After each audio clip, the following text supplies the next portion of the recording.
Just give me one moment just to verify the audio. It's there.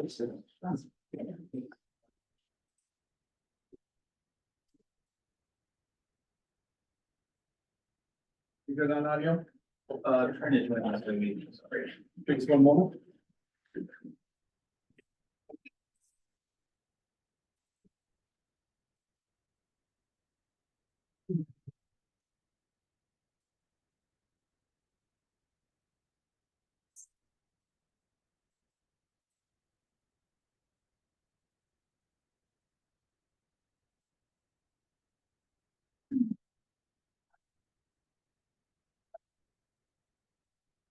There we go. All right, I think we are ready. All right, President Alvarado, take it away. I will take roll call. Trustee Vargas, oh, excuse me, let me read something at the beginning of this, before I take roll. Cipriano Vargas, trustee Vargas is teleconferencing under AB 2449 illness. I know the agenda said he was supposed to be in San Francisco working, but he got ill, so now he's teleconferencing from home. All right, let's take roll. Trustee Vargas, Here. trustee Smithfield. Here. Trustee Morocco. Here. And I am here. Trustee, Kelly is not here today. Please stand for the flag salute.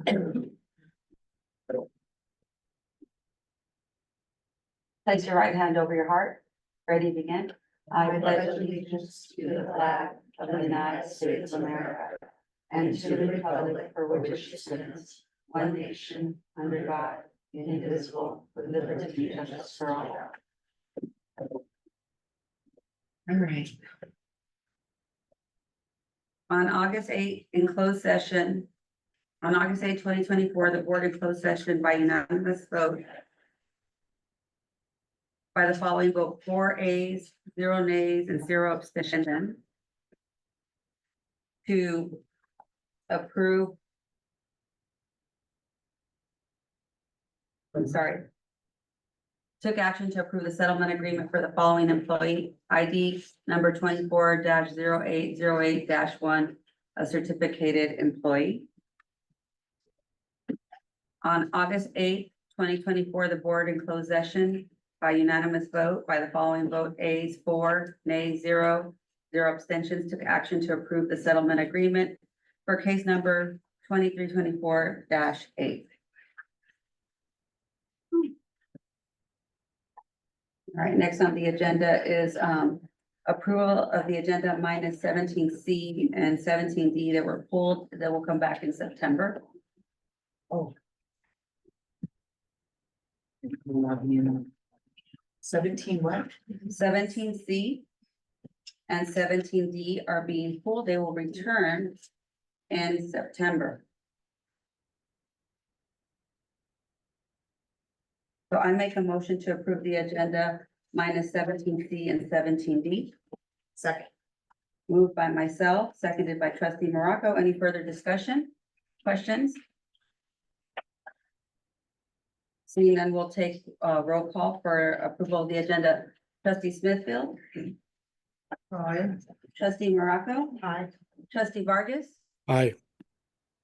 And I vote aye, so that passes 4-0. Next on the agenda is 5 district announcements by the superintendent. Great. Thank you, President Alvarado, members of the board, members of the public. It's great to be here. As you know, we're about ready to start our school year in a week.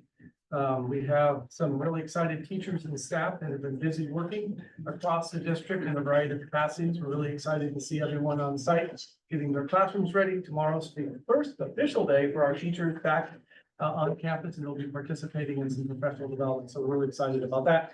And one last update before we make a presentation this week and a little bit last week. We've got a couple of schools had a little bit longer version. We had Jumpstart for our TK and kindergarten students as they acclimate into a brand new learning environment. So we're super excited about that across our elementary schools. So tonight, Dr. Lucier, are we ready to do the presentation or should we wait? Well, I would suggest we wait. There is a small irony that we have people from transportation caught in traffic. Okay, so President Alvarado, we were going to recognize an amazing employee, but the employee is caught in traffic. and she happens to work in the transportation department.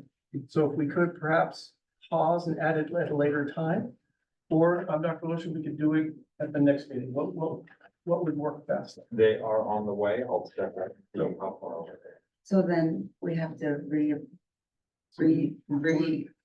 the agenda, right? We could do it at the break before you reconvene. Okay, So you would break and then you would officially reconvene. We could do it in that interim period of time if the board chooses. so take a break and then recognize him. And then you would have to reconvene the meeting. Okay, after so the break. Is the board amenable to that? Then that would mean that, well, You'd have to stop your meeting for a break. You've done that Right. before. And then we would do the presentation and then you would reconvene after the presentation. because we've already approved the agenda, so I don't even know that we could even pull that off to. It's just a break. It'd be informal. It wouldn't even be It's on not part of the Zoom. agenda. Okay. Yeah. What?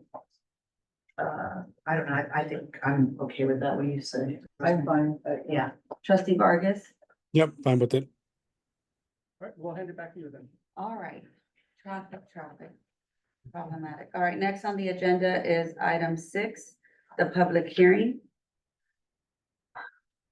Convene the public hearing. We will now convene a public hearing on the Vista Unified School District Sunshine Proposal to the California School Employees Association, Chapter 389 for negotiations of reopeners for the 2024-25 school year for public comment. If you would like to comment, we ask that you form a line at the podium and each speaker will be given up to 3 minutes for such comments. Is anyone interested in speaking to 6A? Seeing none. The public hearing for the California School Employees Association, Chapter 389 for negotiations of reopeners for the 2024-25 school year is now closed. Next on the agenda is item 7, presentation by community members, public comments. Community members, any member of the audience who wishes to hold and speak to an agenda item or an appropriate time speak to an item not on the agenda should complete a hold card and present it to the board secretary before item 2A or before the meeting begins. In effort to gain as much public input as possible, individual speakers will be limited to 3 minutes or less. A total of 20 minutes will be held for public comments under 7A. The remainder of public comments will be continued after completion of discussion action items if necessary, and we received no hold cards for 7A. We do have a speaker for 17G that will be later on. All right, next on the agenda is 8, reports from school-related organizations. You will have up to 5 minutes. A is Vista Teachers Association, VTA. Good evening, Board, Dr. Doyle, Cabinet, and community. VTA wishes all a great start to the 2024-2025 school year. Can you believe that? We look forward to continuing to work collaboratively so our educators can do what they do best, which is to prepare our future generation of Vistans and beyond Vista to be kind and inquisitive, to be critical thinkers, to have empathy, to have vision, and much, much more. And VTA wants to thank our members for their dedication to creating a brighter future for all of us. VTA welcomes our new teachers and educators. It was wonderful to meet them this morning at the new teacher breakfast and orientation. It's been a long day for a lot of us here.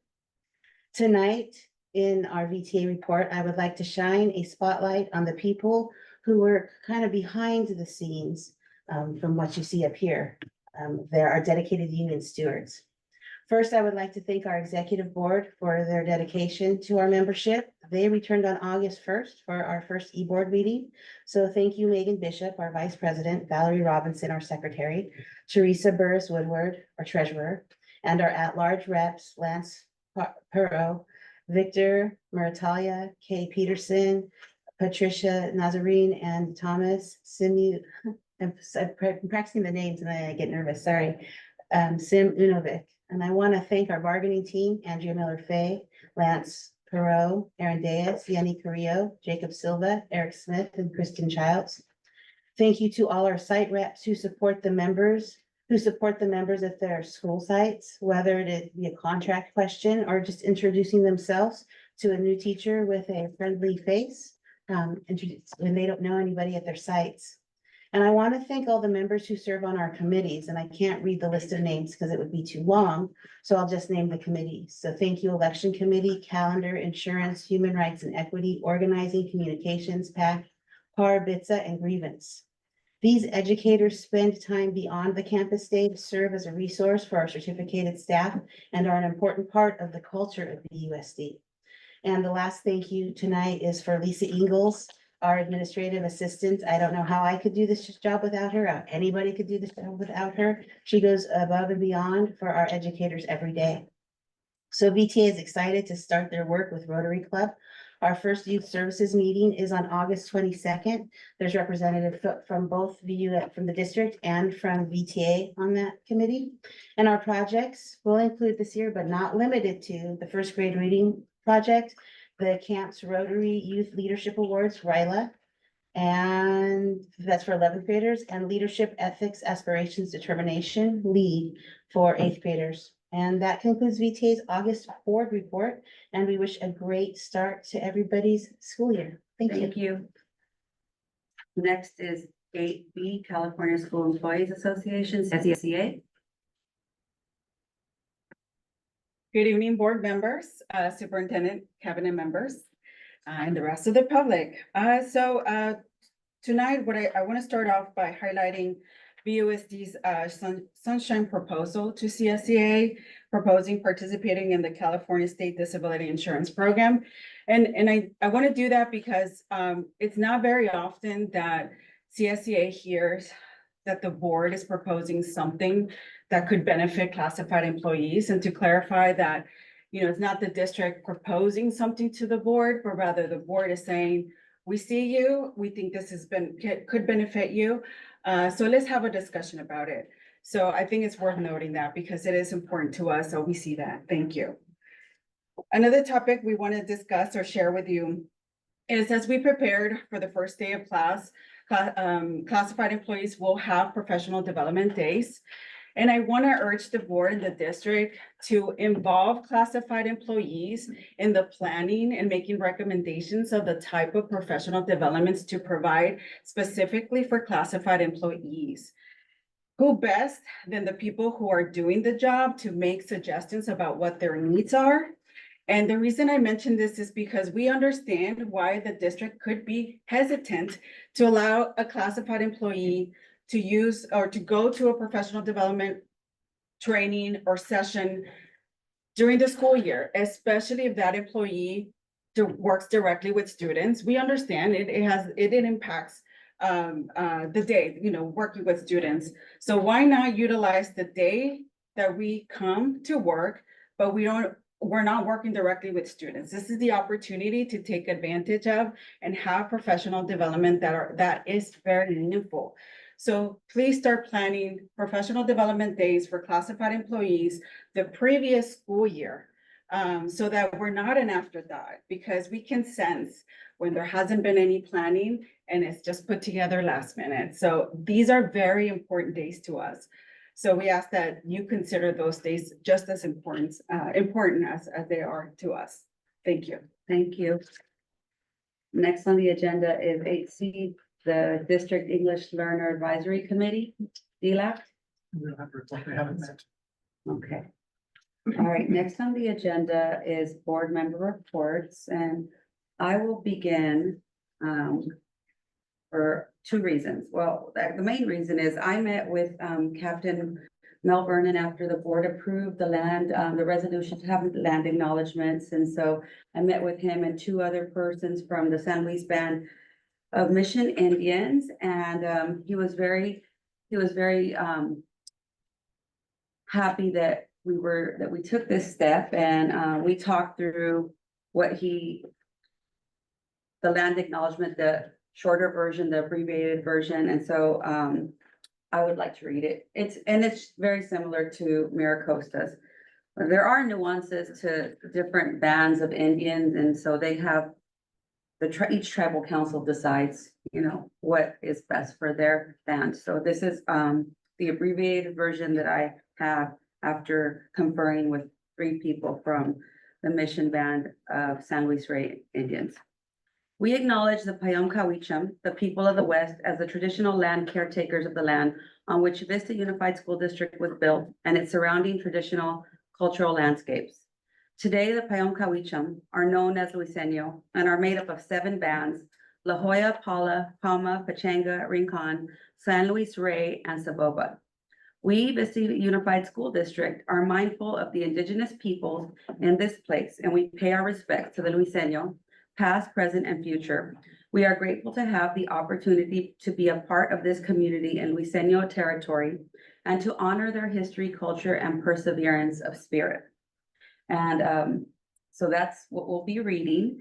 And they did tell me that they would like to participate in anything involving our environment, the land. So I suggested a couple of things. I suggested the climate committee, the community schools committee at the district and at the site.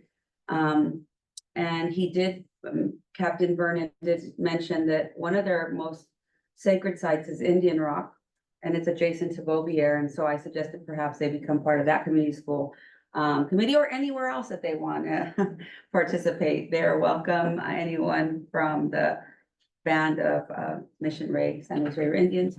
I also suggested, because it was Trustee Kelly who asked to put this on the agenda after speaking with some students from our ethnic studies classes, that if they'd like, perhaps they can visit some of our classes and the kids could learn more about the first peoples of this land. So that was a good meeting. It was a good meeting, and I'm glad that I got to meet Captain Vernon and the other 2 folks who came to our meeting. I also welcome our administrators at Leadership Advance. A very productive day, lots of fun. They were climbing rock walls and doing all kinds of fun things like that, and learning as well. So that's what I did since our last board meeting. Trustee Morocco? I don't have anything to report on because it's summertime and haven't just doing board prep. I want to thank you for meeting with Captain Vernon. Perhaps we might, as a board, want to consider at some point having inviting Captain Vernon and other members of Luiseño, San Luis Rey, Luiseño Band of Mission Indians. I invited them. And want to come do maybe a land blessing for our school sites. That is something that we want to consider. Absolutely. So, I welcome any participation that anyone in the community wants to partake in. I presented several opportunities and they were receptive to it, so. Trustee Smithfield? Is Mel your friend? Mel's my friend, yes. Mel's your Yes, friend. So I Mel. want to thank you for just talking to him, because you're the one that brought it forward and said we needed to relook at it. So I appreciate that. Thank you. And Leadership Advance, I didn't make it to welcome everybody back, but I was hoping we get to see the rocks they painted. I heard about that. And other than that, I don't know if we've not heard of any Beaubier meetings or if we've just taken a break from our OAC meetings or whatever they call them. They're scheduled. We just haven't had, And when will the next one be? I don't know offhand, but we can put it in the Friday letter. Okay. Chris, you can just let me know. Thank you. I have it was 14th, I think. August? Next Wednesday. Okay. Trustee Vargas? That's fine. That's not Oh, that's not Beaubier. Yeah, I had the opportunity to visit Bover with Dr. Dole and get to see our Vista firefighters do some training. This is, an opportunity for them to practice on the ground and try to, imitate some of the situations that they see out in the field. So glad that we were able to provide that. In addition, got to visit Leadership Advance and with the, welcome our new leadership. Also had a phenomenal check-in with Dr. McKean about our cell phone pilot program that will be implemented at Madison Middle School and the company Yonder that we'll be using. So looking forward to a report back and how that's going. And lastly, on San Diego CSBA, Chula Vista pulled out from the region. And as the vice president of San Diego CSBA, I was the vice president, so I've been promoted to president. So look forward to representing Vista Unified and having greater presence among our leadership here in San Diego County. Thank you. Thank you. Next on the agenda is item 10, staff committee reports to the bond measure LL micro bond workshop. All right. Give me a second. Get this,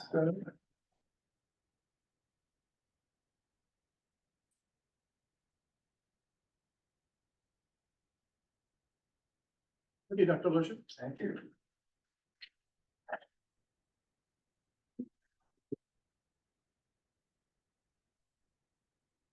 Thank you so much, Dr. Doyle. We're going to be working through this presentation this evening. First up, we have our financials. I think the biggest picture for the financials here is just a quick note. We always aim to improve our reporting, and we had some feedback actually from the San Diego Taxpayers Association representatives and others. And so you're going to see two things on the sheet this night that are highlighted, and those highlights represent a change in the title of the column.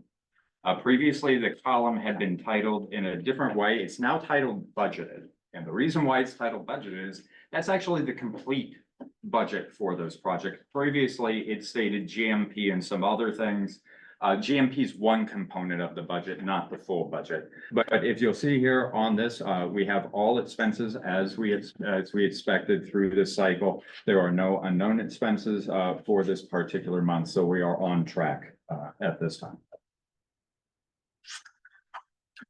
Well, you just heard Trustee Vargas talk a little bit about his trip out to Beaubier. Here are some examples of some interagency interactions. We partnered with the local fire departments. We want to thank Bernard, specifically John Atherton, who's with us, for coordinating all of these efforts. This allows for the fire department to practice on a real site. And as the fire chiefs described to us, this is essential for keeping our kids safe, because when they practice on facilities that are pre-made at predetermined heights. They have to practice all over on different structures and different ways on getting here. So this was immensely beneficial to everybody. So for our consent action items this evening for 15B, we do have something there on consent. This is for the Coravan contract modification. This is a slight modification. This had to do with Vista High School in two parts. General moving items, but also there was a little modification to the contract because we had that wonderful donation of equipment from the Chargers grant. We had a lot more equipment than we anticipated. Now, as we take a look over at 17E, this is the largest item of the night. This is GMP2 for Beaubier Elementary School and also the budget for the school. So we're going to take this into two parts. The first is the GMP phase 2. Remember, we broke this into two parts. First part is for demolition. That's the part that's ongoing right now. The second part is actually for bringing it out of the ground, constructing the new school. We do have a GMP amount at this time of $77.77 million. The first and excellent news with this, bid coverage, which is what we look for to make sure that we have fair, accurate pricing that's market competitive. We had over 200 bids that were submitted, 184 bids were accepted. That means 184 were seen credible. And that is amazing bid coverage. That's way above what was expected. The GMP was vetted for a number of items as listed there. And the GMP includes allowance and contingency for any foreseen items during the project. So this is an amount that is higher than what we discussed with the board before, but we have large contingencies in these items. When we look at talking about the budget for a project, we have to take into consideration the GMPs, in this case, GMP 1 and 2 together, with a total construction cost at this time at $86.173 million. But then we look at project support services. These are the soft costs over the top. This is everything that is involved in bringing it together, from architecture fees and other support items. And then we have a fixed amount for furniture, fixtures, and equipment that goes along with that. When we look at all of those services together and we add up that total amount, the total budgeted amount for Beaubier then becomes $103.7 million in its totality. We then have 17F on this item. This is something that, again, is my apologies. This is for the insurance, that goes along this. When you modify the GMP amounts, you modify the insurance amounts normally. At the July 11th meeting, we had the vote on the insurance. We went with the owner, supplied insurance policy. And that's a wonderful thing to do. In this case, they actually did not adjust their insurance amount upwards. In this case, we were able to negotiate with them. They agreed to keep the insurance costs generally the same, but they do have to go through a processing fee to process for all of the items, and the processing fee is an increase of $11,500 for processing. I have a question. The GMP went down. So why did the insurance go up? The total GMP for the project went up, not down. But we approved the GMP in July for phase one, right? And tonight we're gonna approve, and the estimated GMP, it says here, the policy amount was based on phase two GMP estimate of $80 million.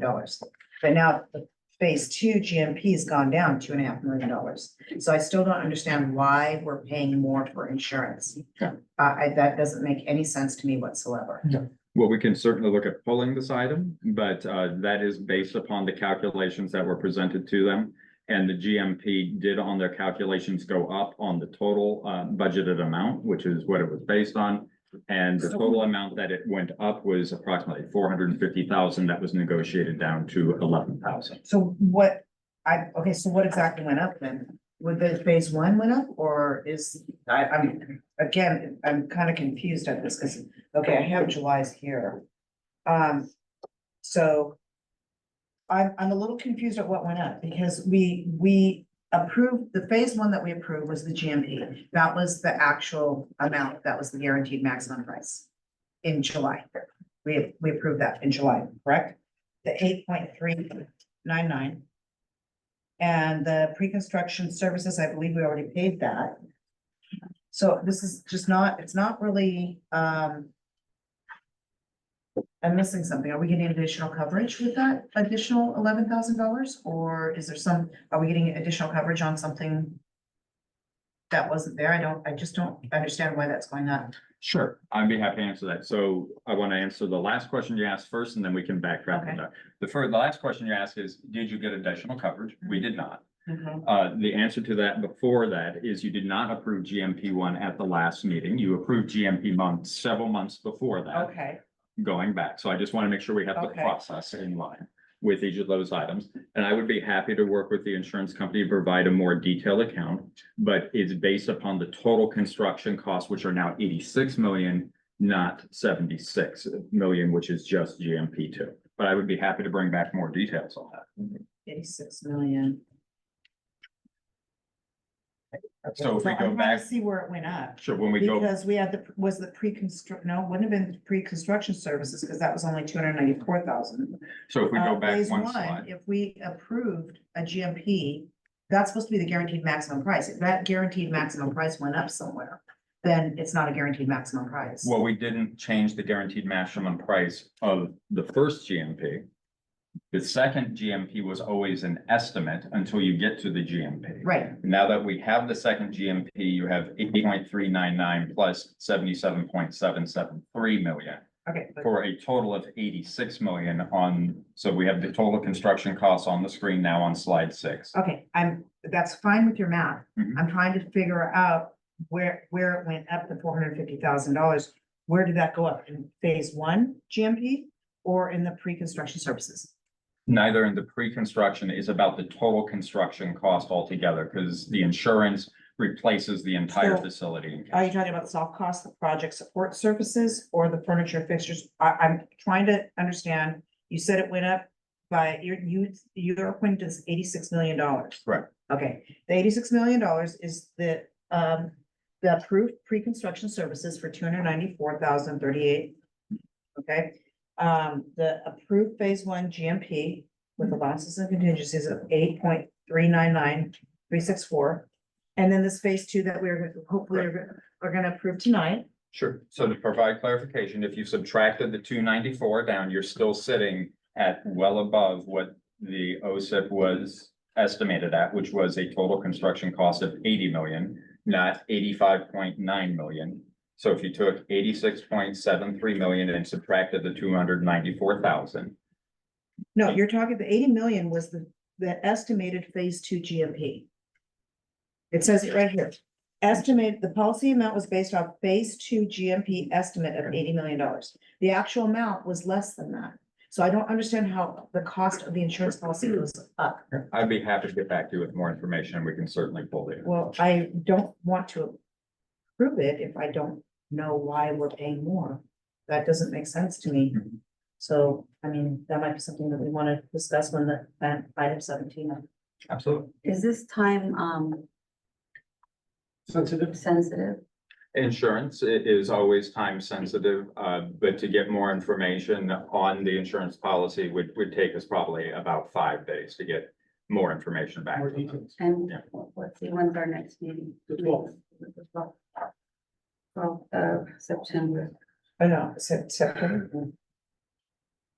Would you like to pull it so that we can, or actually not pull it, Just it's leave not it. pull it, leave it, it's Just just leave it, not, yeah. leave it, the presentation is it, and then we vote Yeah. later can- on it. When we have a break, we can pull up some more details if you'd like us to talk more about that. Yeah, thank you. Perfectly reasonable question. Absolutely. Thank you. All right. We're almost finished. We have a couple more. Absolutely. So we want to just start to talk about the process of project closeout. So what we did is looking at the project closeout and all of the associating costs that have to be reconciled. We gave you a listing of a lot of those items that come. At times, you're going to see things called no cost change orders that may be issued. These are again, no cost, are just general alterations. But we're going to start this process with Vista High School of going through. So we always, before we start doing that, like to lead in with what are the procedures that are happening. We did pull 17C and D. We'll be bringing those back. So we're able to move over to the next slide. And this is an example of a no cost, no time adjustment or change order, but this is on the second increment and it's an allowance. It's no cost to the district, but this is one that is recommended on 17H. It's part of the owner's contingency, and we will be bringing that forward this evening.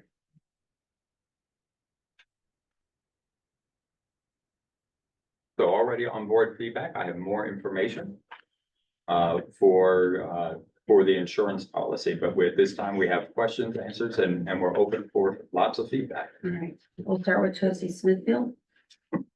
Which ones did we pull?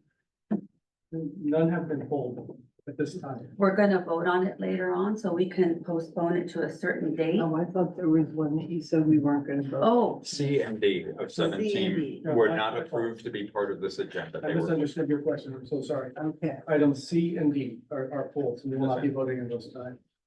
I thought you were referring. 16 or 17? 17 C and D. That's what I Yeah. thought. 17 C. Yeah, I think at the time this was Oh, written. yeah. it was 16. 17 C Correct. and D, yeah. in our agenda, it says 16, sorry. The only thing is, that, yeah, I definitely sparked some questions in me for sure. Cause the last time around, we didn't have this kind of insurance, correct? Correct. So in other items, we went with not an owner supplied insurance. We went with a contractor supplied insurance. But on projects of this magnitude, it's pretty common practice to move to owner supplied, yes. And it is more complicated. That's 100% accurate. Yeah. Thank you. All right, I think we get, because each of the items are action items. They're So we don't action need to go items, around. yeah. We're going to talk about it when it comes up at action. Got it. Okay. And that concludes your no, you're gonna continue. Nope, we're You're done. done. We're all done. We're done. All right. Moving on.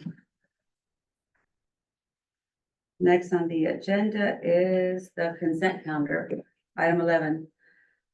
Agenda items 11 through 16. All matters listed on the consent calendar are considered by the board to be routine and will be enacted by the board in one motion in the form listed below. There will be no discussion on these items prior to the board votes. Prior to the time the board votes on the motion, unless members of the board, the staff, or the public request specific items to be discussed or removed from the consent calendar, the superintendent and staff recommend approval of all consent calendar items. Can I get a motion to approve the consent calendar? Do we pull before the motion or do we pull? You would pull- want to pull stuff from the Yes, consent calendar? I do. Yes. Have some 16A. 16J. 16M. 16O. We have those too. Okay, and then 17F and 17B, we are not. That's not on the consent calendar. That's not on the 17. consent calendar. We're on the And 16th. 17F is not. No. Okay, great. Then So, those are the okay. ones. Trustee Smithfield, you said, oh, anything else? No, just out. All right, so I will make a motion to approve the consent calendar minus 16J, 16M, and 16O, And 16A. and 16A. Second. So moved by myself to approve it minus A, J, M, and O, seconded by trustee Morocco. Any further discussion? All right, all in favor of, oh, actually, no, I have to do roll call vote. All right, trustee Morocco, Aye. trustee Smithfield, Aye. trustee Vargas, Aye. and I vote aye. So the consent calendar is approved with the aforementioned changes 4-0. And now we're gonna go to 16A, ratify and approve contracts. I have a quick question. It's a Rachel question. It's actually the thing about the San Diego State University Research Foundation, so it's under human relations, so I'm thinking it's you. Maybe, maybe not. Let's Okay. look at it. What page are Quick you on? quick question, it's the second page. Okay. It's amendment to add 3 additional administrators to participate in Yes. national. Summit. Yes, that is me. Okay, Okay. I figured. My questions real quick, are these people that we already have employed in, or are we hiring new people for this? So last year, at the beginning of the year, we had 19 administrators of our own administrators that signed a 3-year employment agreement, and then we are putting them through their tier 1 program. Okay, 3 of those administrators technically couldn't enter the program at that time, but they were hired then. So it's kind of like a late little enrollment. We didn't pay for it then, but it was budgeted gotcha. for the whole group of 19. So yes, all of those are employees that were here and hired last year. And we have not decided if we're going to move forward with any new administrators this year. There might be a few Mhm. that could possibly go into that cohort. It would just be decided if we would pay for it. And could you tell a little bit more about, because it's Title I, is that right, Title I funds that are No, Title II. Title II? Yeah. Okay, so, okay. And, okay, well then, I don't have a question. Then Okay. that's all, that was my question. Thank you. Okay, And I move that we, did you have anything? No. I move that we, I move that we approve item 16A. Moved by trustee Morocco, and I'll second it. Any further discussion? All right, trustee Morocco, I'm gonna take a vote Aye. to approve 16A. Trustee Smithfield, trustee Vargas, Aye. and I vote aye, so 16A passes 4-0. Next on the agenda, the consent calendar, 16J, the first reading of proposed revisions to board policy 1400, relations between governmental agencies and the schools. I left one out, but that's okay, when we get the second. Yes, so 16J. We are talking about, we're completely taking out the whole thing about elections and voter registration. Why are we doing that? So many times when you see changes in policy such as this, when they recommend removing a section, it's because that section is now codified in another part of the law somewhere. So it's no longer required in your board policy. Then I move that we approve 16J. So moved. Anybody would need to say? I'll second it. We'll take the roll call vote. Trustee Vargas, Aye. trustee Smithfield, Aye. trustee Morocco, Aye. and I vote aye, so 16J passes 4-0. Next is 16M, the first reading of proposed revisions to board policy 3452, student activity fund. Okay, so again, I have a question about this, that, we are taking this student activity funds away from the chief business officer and putting it into the superintendent. Is there a reason for that? It kind of seems like I like more checks and balances whenever talking about. I can speak to that. Yeah, it's generally advised as board policy language, rather than to call out a specific position in cabinet, to call out the superintendent or designate. Okay. And this is the case here as well. You're going to see that throughout board policy revisions. Please note in this policy revision cycle, you're going to see a lot of board policies that have not been brought to you for 5+ years. And in that time, a lot of recommendations have been made, and this is one of them that's common. The idea here is, should something happen to the chief business officer or somebody else, the superintendent, without going to the board, could immediately reassign it to another cabinet member to deal with it. If it does state superintendent, then only the superintendent alone could handle that matter. Okay, so who is making these recommendations? So these recommendations are made through CSBA. They make general recommendations, but they're based upon changes in legislation and the law that have been reviewed by a group of attorneys that make broad-based items. For specifics as to how we interpret these, we turn to administrative regulations. So the board policy is the broadest scope of we will adhere to the laws in the following areas in the following years. And after we have direction on board policy, this is the first reading. After we bring it back to you and it's an approved policy, then we go back and we start modifying the regulations. So that way we can demonstrate how it's enacted. Okay, I kind of understand the thinking behind that. Is there checks and balances in place? So like if, I mean, we don't have to worry about our Doyle, but if there was another superintendent that maybe had nefarious intentions and, Yes. you know, was somehow able to abscond with this money, is there protections against that? Yeah, there are safeguards around all of those items within physical services, including dual signatures and multiple items. So no single individual should be able to do that. That's part of our procedural safeguards for all financial funds. We'd be happy to report more about that on a Friday. I night to you. don't need Part more. of I the just, auditing. yeah, I just need to know that we do have safeguards in Yes. place. All right. Okay, I'm a little, L. Huh? You said L. L, We're on M. no, I had I, but I think I forgot to say I. You can bring it next month. Yeah, I will. Yeah, this is first reading. Yeah, I know, that's why I said. So I'm just, yeah, all right, I still am a little not sure how I feel about that, but I thank you for answering this. Thank you. So we can talk about that Next month too, so should, I want to process everything. I agree, so should we, I guess, if somebody wants to make a motion to approve it. I'll make a motion to approve 16M. I'll second. Any further discussion? All right, trustee Morocco, we're gonna take a vote. Aye. Trustee Smithfield, Aye. trustee Vargas, I, and I vote aye. So the first reading of 16M passes.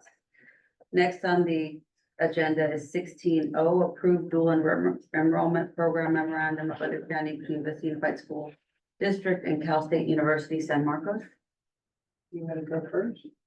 Well, you, what this is, Yeah, when you you, too. Well, I think you too. well, So, Yeah. I remember years back when we first started this, there were issues of when we do this, we take teachers' jobs away that work for the district. Is that, Yeah, excellent question. You can answer that. There's two levels to this. While Rachel's coming up, I'll answer the first level. And that is this memorandum of understanding has no cost to Vista Unified. Cal State San Marcos is bearing any costs associated with it. But Rachel can address the issue related to our staff and its impact on our staff. And Right. we're well within the parameters of what we- So with the dual enrollment, you have an instructor from Cal State San Marcos and an instructor from Vista Unified. okay, So we have our we teacher, and we always have have a the teacher in other. class. In the contract, it does talk about hiring practices based on a CBA. That's Cal State San Marcos's, not ours. So that's their hiring practices. So when they refer to a CBA, they're referring to theirs, not ours. So there'll be two instructors for each class. okay, so if they're gonna be duly enrolled in Spanish or It's patient care is the course. patient Patient care, care. okay. And we have our own instructor and they will have an instructor, so they get credit for both. but the reference to the CBA in there is Cal State San Marcos. Okay, but forward, Yep. just not Yep. taking jobs away from Absolutely. our. And we've actually checked with the teacher of record in our school district, and she's ready to go and very happy with the program. So this first set of MOU is only occurring at one school at this point. We're hoping to expand soon, and it's at Rancho Buena Vista High School. Good answer. And I have a question. I just want to make sure going forward, if we decide to expand this program, Yes. that we will make sure that we work with BTA on this to ensure that we don't supplant any teachers. So anything that is within bargaining, of course. Yep. Yes. It does not, this memorandum does not supersede our collective bargaining agreement. We would never do that. No, All right, thank you. we're excited about it. All right, I make a motion to approve 16O. Second. Moved by myself, seconded by trustee Smithville. Any further discussion? Seeing none, we'll take the roll call vote. Trustee, Morocco? Aye. Trustee Smithville? Oh, I. We're voting. Sorry. Trustee Vargas? Aye. And I vote aye, so 16O passes, 4-0.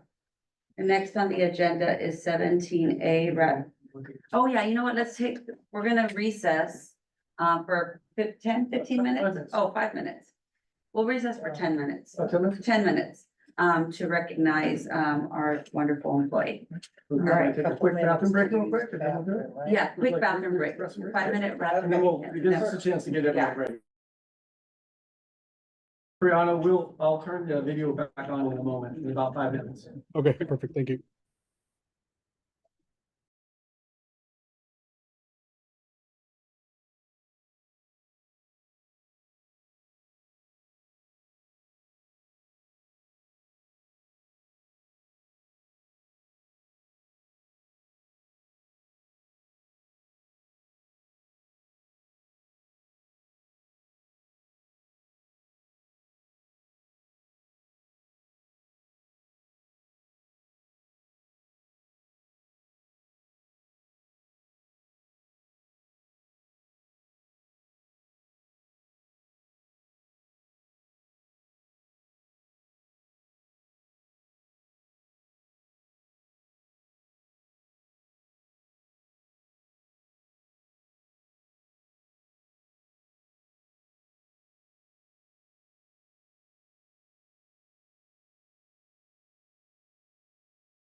Okay. Trustee Vargas, are you able to hear us? Yep, I'm able to hear you. Right, so before President Alvarado reconvenes the board, we wanted to make this announcement at the very beginning, but we needed to make sure everyone was here. So I'd just like to take a moment. And the board and I, as superintendent, have done this many times last year, and we intend to do it many times this year because we have amazing employees in our school district, and we do like to pay special attention to employees when they do incredibly amazing, courageous acts for our students. So today, I'd like to read this out because we would like to recognize a very important person in our transportation department. Her name is Christine Ngutsa, and she is an amazing bus driver for us. So Christine, if you could please come forward. Come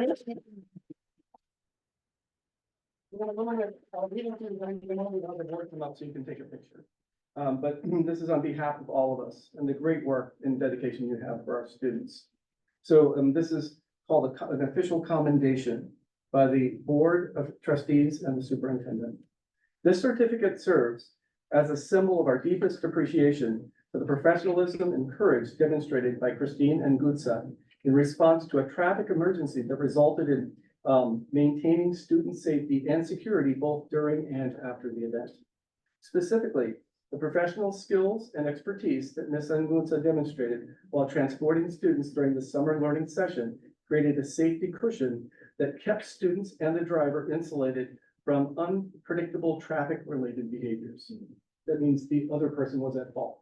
Not only did Ms. Ngutsa demonstrate exemplary driving safety skills, she also demonstrated tremendous courage under the pressure of a very challenging circumstance. The truest measure of a person's character is how they respond to unanticipated and often dangerous situations. Your response was calm, professional, and focused on student safety. The actions of Ms. Ngutsa serve as an example of the power of professionalism and courage.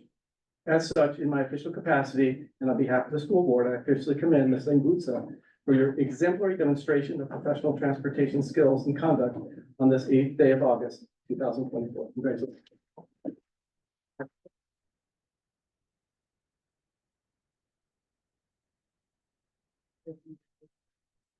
Babies. Thank you. A real hero, a real true hero. Yes. I think that the bus driver is a hero Yes, it is. to begin with, so you guys are way up there.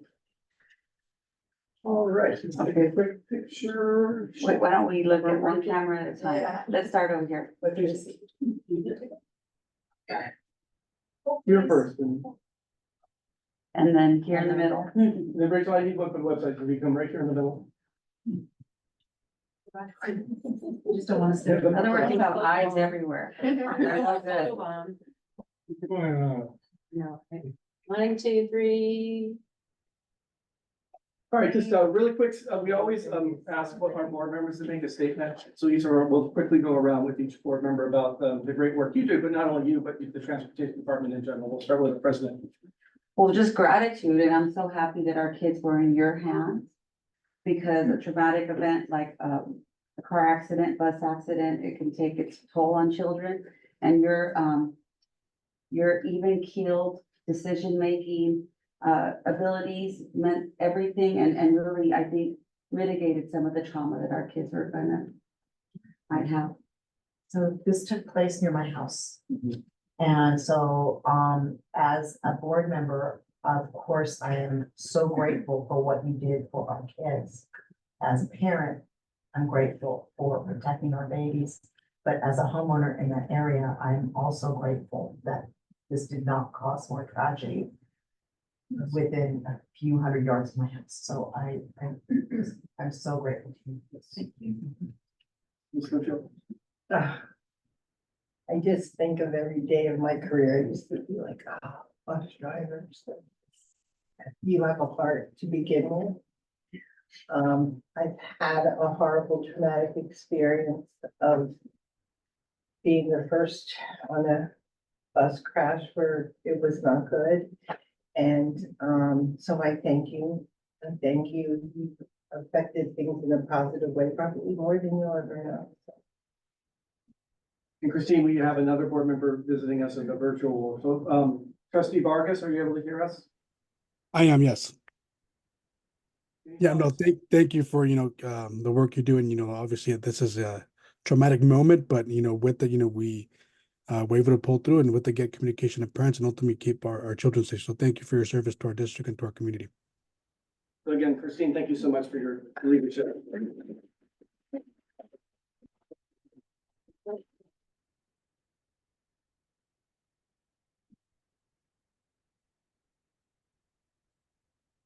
Right, I'll hand it back to our president. All right, at this point, I will reconvene the meeting. Officially, we are at 17A. Ratify and approve purchase orders. I have a question. So there's a few on here that they're the consultants, purchase orders. Do I have to pull them individually or do I just? No, we say can it? just ask the questions, because Like, it's on the regular, action item, so just ask the questions, that you have. Who's No, gonna I ask? don't have any questions. I Oh. already know it's for the consultant. Oh. She wants to vote against them. So do I vote no on all the purchase orders or do I pull each one of those individually? Can we just do it easy to my vote? I haven't, we haven't had this question before, so I don't know if I know the answer. I mean, I would want it to be at the pleasure of the board, how you proceed on this topic. We can talk about items if you like. In the future, if you'd like us to separate out consultants, we can do that, so it facilitates a better dialogue with our board, we can do that as well. The reason I believe that bothers because we talked about it at nauseam and I don't think anybody changed their mind, so I understand, I'm just trying to do it the easy way. yes. I don't think I'm going to be running tonight. It's just the way we've agendized it. so. No, I think the way it's agendized and everything's fine. I think that she should just be able to say, can we pull these off of this, the, Like we do with contracts. right, like, this is almost like use the same procedures we do with consent calendar, like just pull the items out that she's not. Yeah, I've never done that before. I wish I could give you the answer, because we've never done that before, so I still want to do something else. See, would be so normally, this would be consent item, right? It would be a part of Yeah, the consent, and we it's put it consent. here because of the Amazon And Yeah. then the cost of stuff. all that. So,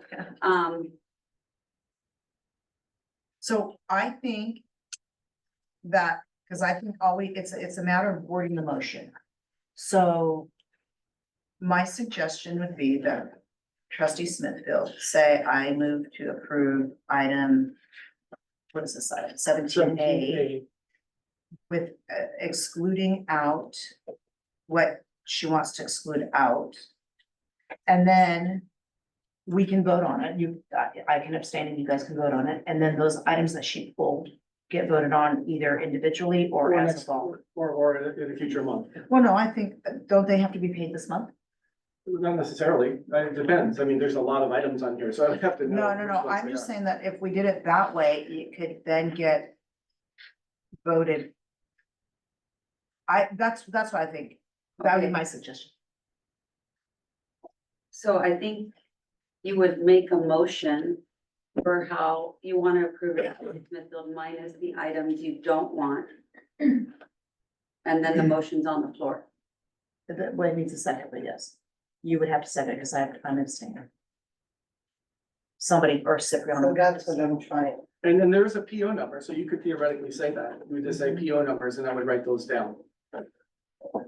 Don't have them all. It is, Lauren's new thing, something. Like the learning or something. Anyway, they would be, what am I doing? You're gonna pull it, okay, you're gonna make a motion I make a motion to approve 17A approve 17A minus, and then And list then- out the purchase order so you don't. minus 62849. 62849, I have to look. 62851, and you know what? I don't have the rest of them. 62849.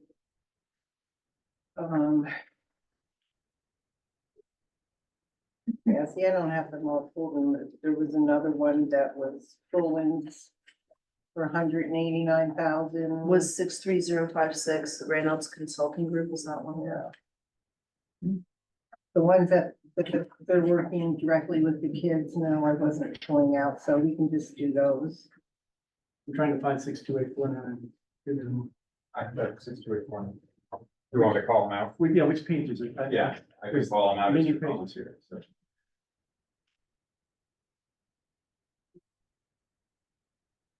First item up to make sure I understood correctly, 62849 that's being called out. That would be EE&I licenses, Oxford University Press textbooks, $12,234. Okay, I pulled that one because I have a question. We're taking textbook money out of the general fund again instead of the textbook line. I'm confused. I thought we had that settled. I can look into where that one is coming from. You have money set aside both in the textbook Through reserve this for. whole purchase order. Mhm. Every time I saw textbooks, I looked and it had, the fund was Fund 100, which is the general fund. Mhm. We had a discussion a couple of meetings back and took a vote that we would be taking textbooks money out of textbook funds, so I'm confused as to why now we're taking it out of the general fund. I'd be happy to look into that matter. My understanding is you have it budgeted in both areas, but I can look back into that and get it back to you. Okay, so can I rescind my motion? I'm not gonna approve this. How do I do that? Just No, it'll reword- die. If reword there's it. not a second, it'll just die. Okay. Yeah.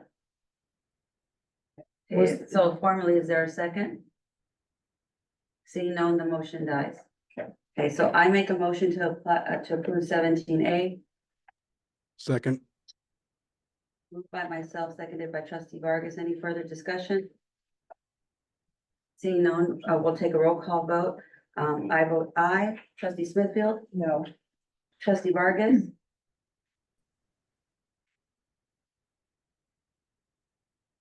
Trustee Vargas, do you vote to approve 17A? aye. All right, and one abstention? yes. So 17A passes No. 2-1.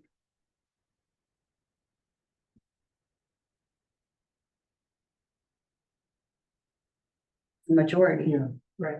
it's a majority, it passes Right. 2-1. First up, we had a 2-1, so I have to process. It's, this. it's a Yeah, quorum it's a though, quorum. so as long as Yeah. there's three of us, it's a 2-1. quorum, so. Or Or not three 2-1. people voting, it's a quorum. Correct. All right. Next is 17B, approved resolution 2503, adoption of the PAR supplementary retirement plan and the associated PARs agreement for administrative services. All right, thank you. The district has been currently working with PARS in developing an early retirement incentive plan. And this plan is before the board tonight for your consideration in the form of resolution and also the agreement that we would work with PARS. And so our PowerPoint actually outlines Yeah, we'll go. eligibility and basic incentives. So we'll go through this for you. Sure.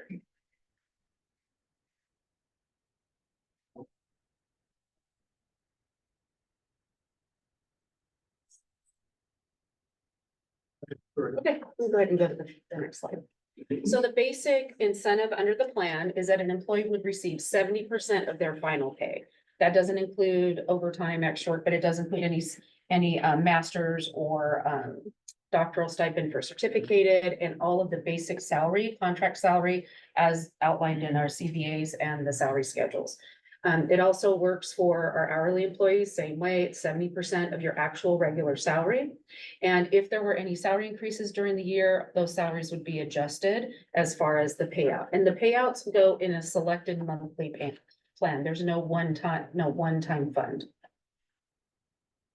So certificated non-management and certificated management are slightly different than our classified non-management, classified management. So for a certificated group, it's employed by the district as of August 9th. So that would be starting this school year. They're at least 55 years of age by June 30th and have at least 10 continuous years of service with the district. So that means if you leave for a little while and you come back and you don't have 10 continuous years, they would not qualify.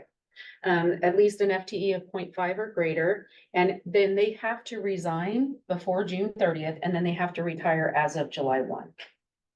And all the paperwork has to be turned in. There's a little bit that goes in October and some that goes in April. Okay. Classified as site, yeah, sure. They have to, by July 1st, they can't hold off a couple months. They have to retire by July 1. That's been our normal, typical So they just retirement. can't resign and hold off. Right. Didn't know that. And I think that's probably why, you know, well, you call it, it's a retirement incentive, so we want Yeah, them. if no, they're gonna I be- get it. Yeah. And so classified non-management, and classified management, it's slightly different because we will have a significant need with our classified staff. This could impact staffing levels, especially we have some, really important positions, that have been filled by long-term employees. And so we would like to give them an extra, few months through December 30th. So there will be two options for our classified staff.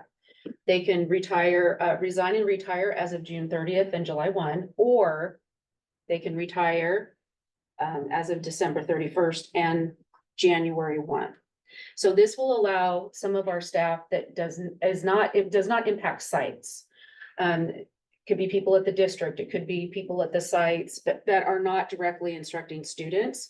And so that would give them a little bit longer, and it'll give us an option to, as we recruit new employees, to give us a little bit of extra time to do that. So that's the only difference between the two. Otherwise, everything else is the same. FTE or 0.5 or greater, and they have to resign and retire. Any questions on the classified? Yeah. This is a question that was, somebody asked me, so Okay. I didn't know the answer, so I'm gonna ask you. I'll try. And yeah, that's fine.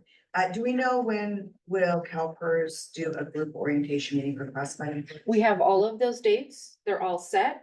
We do have Mr. Larry here if we need to speak with him, but we have all of those dates set. HR is ready to send those dates out tomorrow, and then they will also be part of the packet, correct?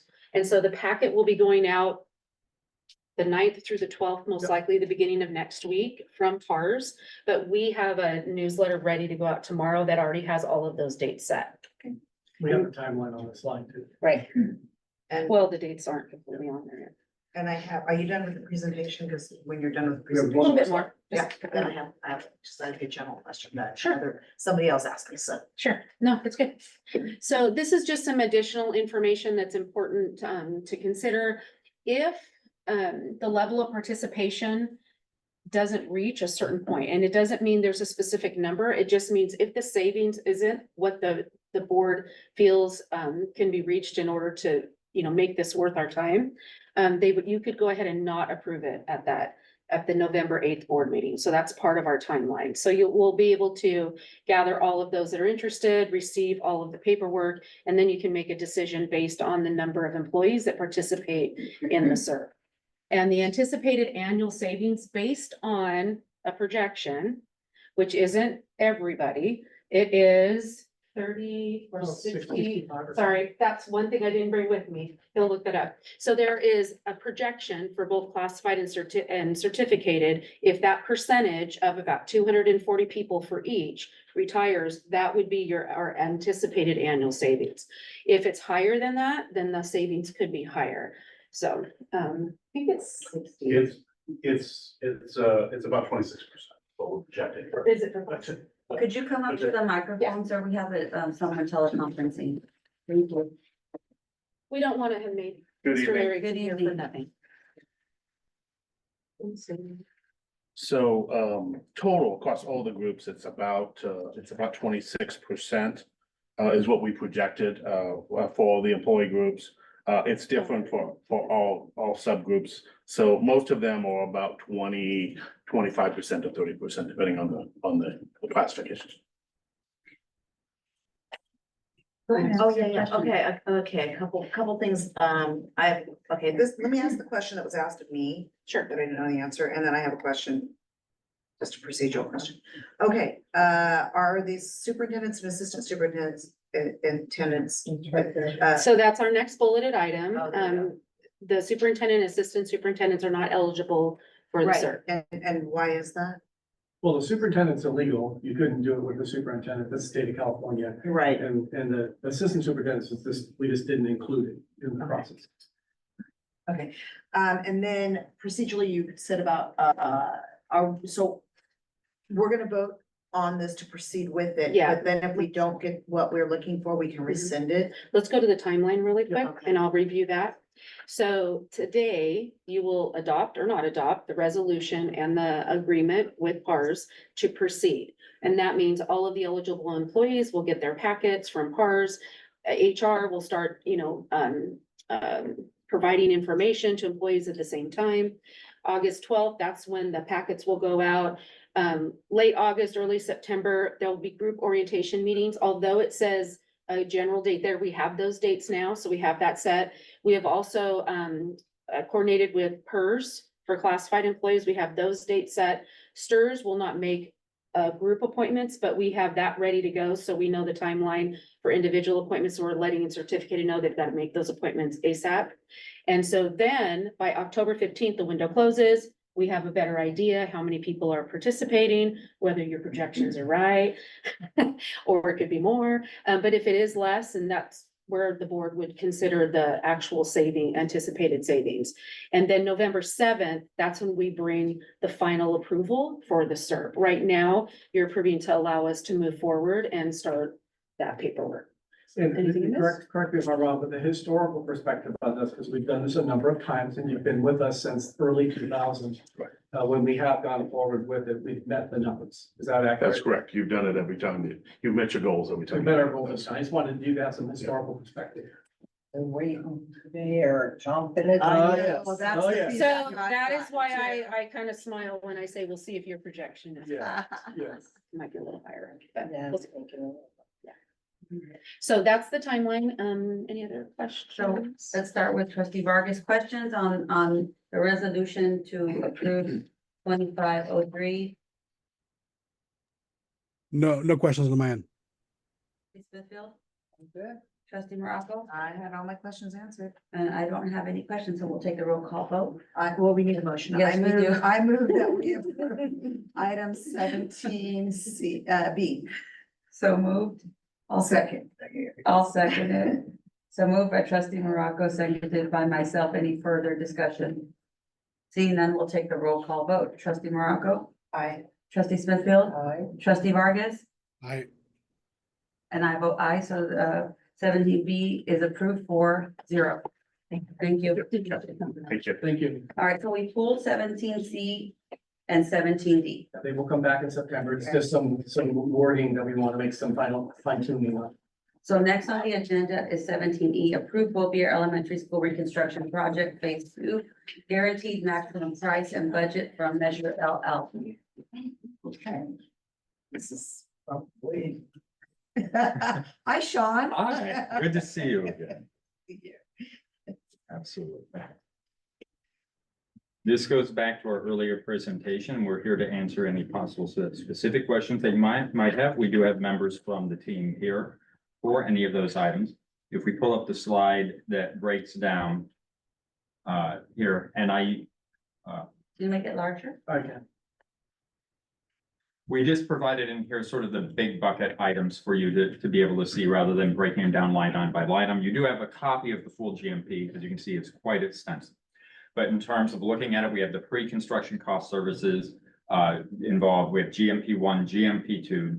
That gives us a total construction amount of about 86.173 million. The project supports, these are the soft costs associated.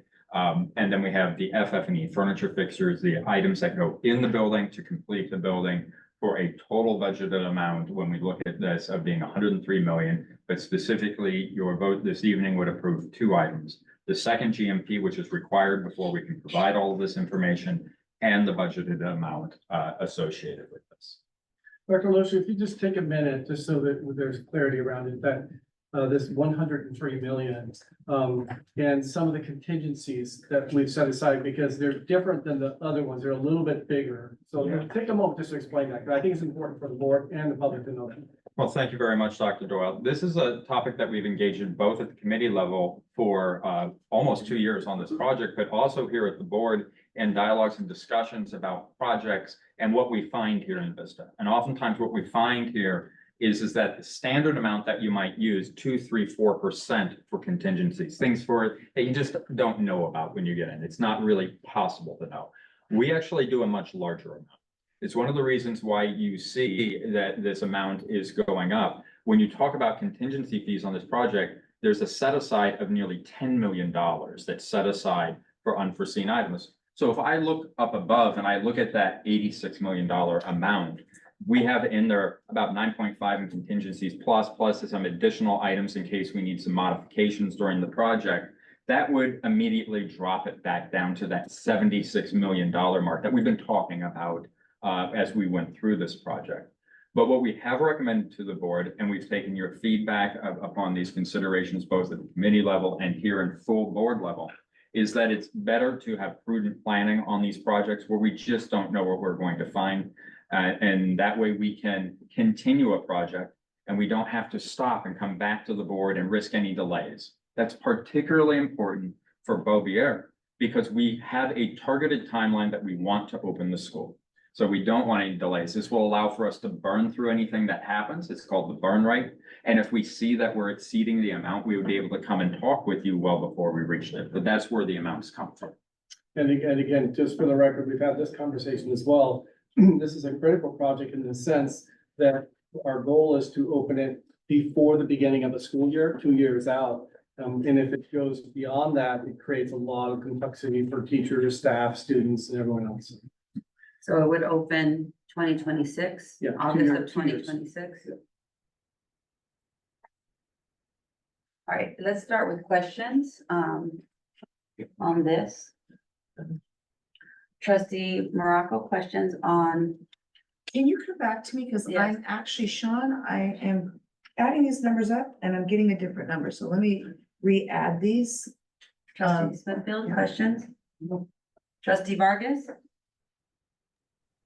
Sean, so if we're expecting this to open up fall of 2026, we're also accounting for some of those rain days, so like the workflow may slow down, but that's already accounted into it. Is correct?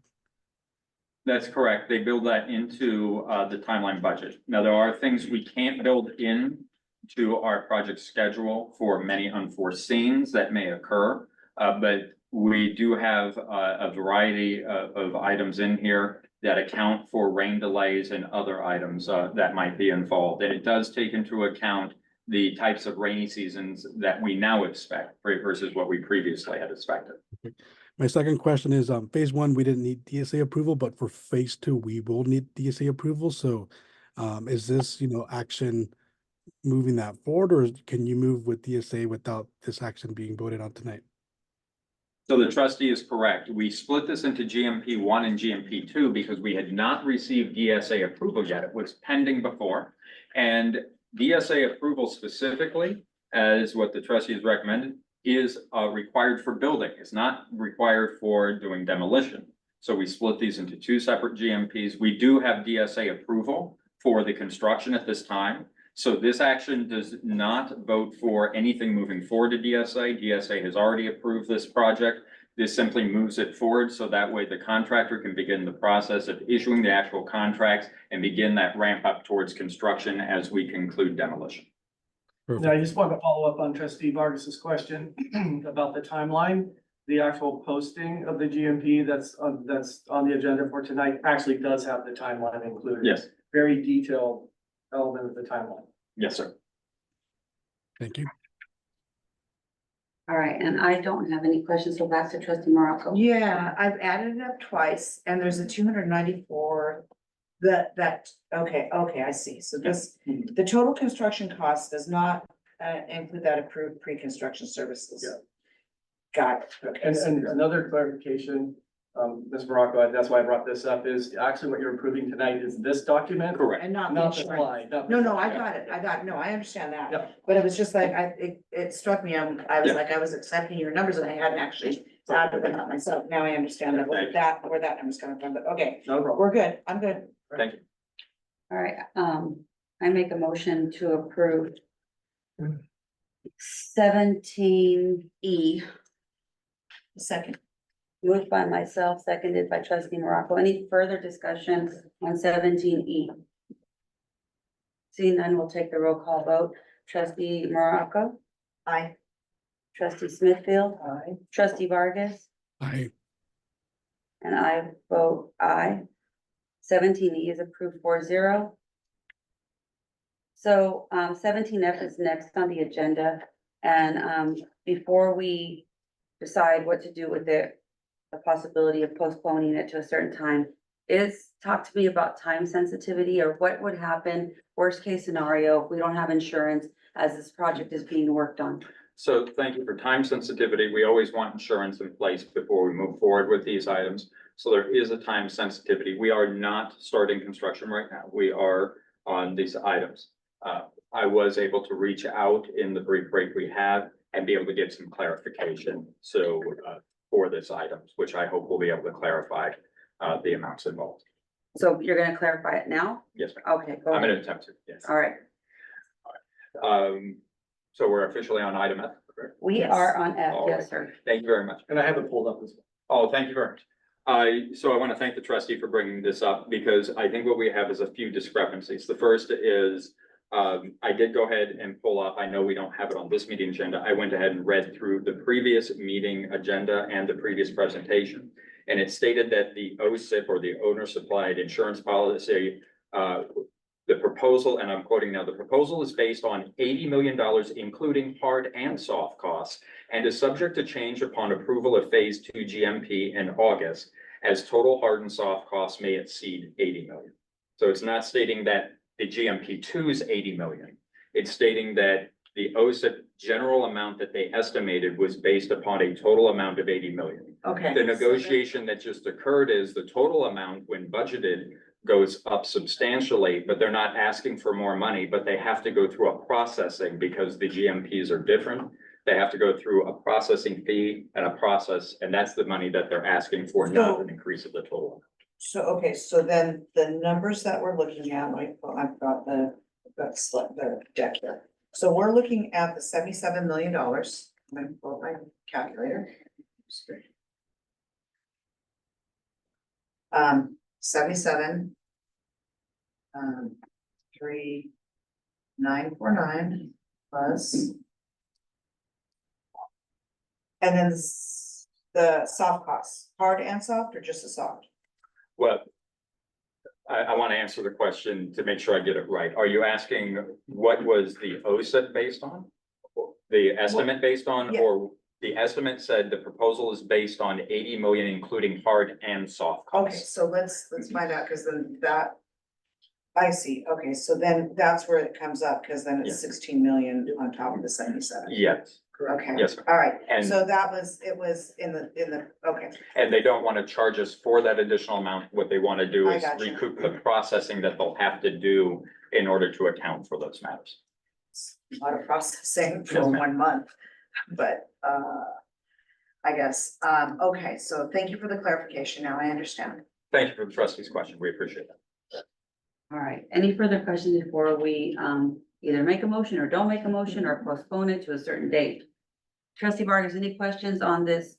nope, the Seven. question was pretty clear, in the response. Thank you. Okay. So I will make a motion then to approve 17F. I will second. So it was moved by myself and seconded by trustee Morocco. Any further discussion on 17F? Seeing none, we'll take the roll call vote. Trustee Vargas? I, Trustee trustee Smithfield? Aye. Trustee Morocco? Aye. And I vote aye, so 17F passes 4-0. Next on the agenda is 17G, Vista High School Field and Track Guaranteed Maximum Prize Phase 1, and I have a speaker for this, Amanda Remen.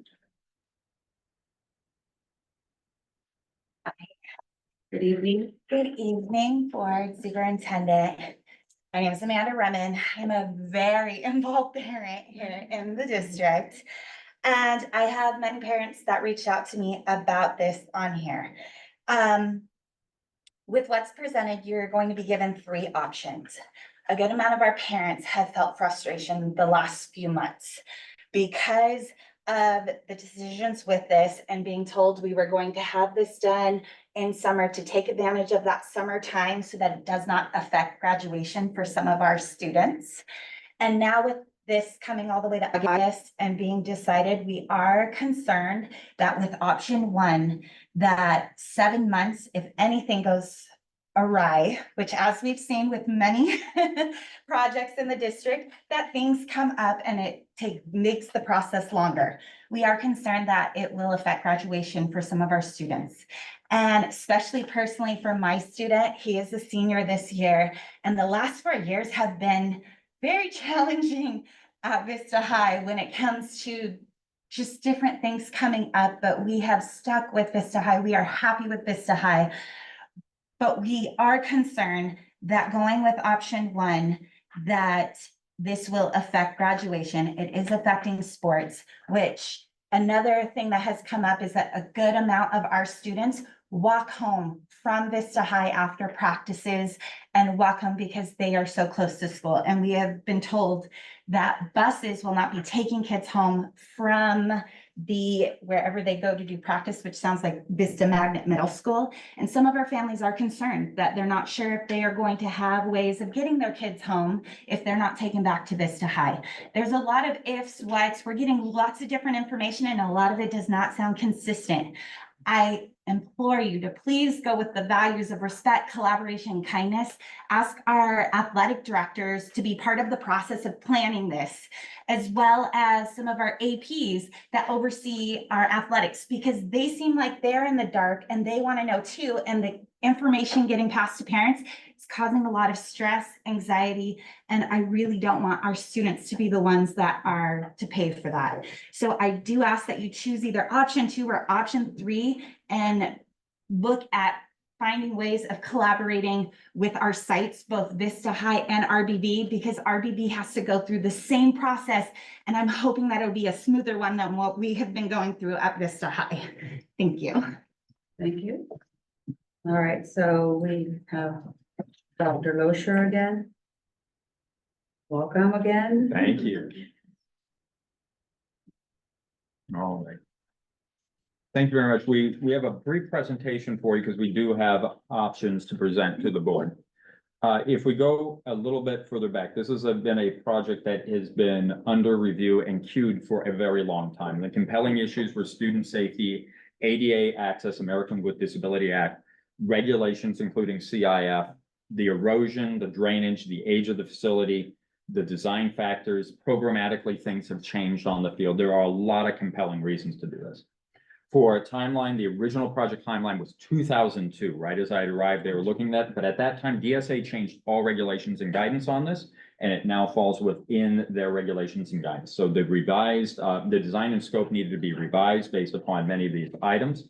And the board approved process that we did increase that scope.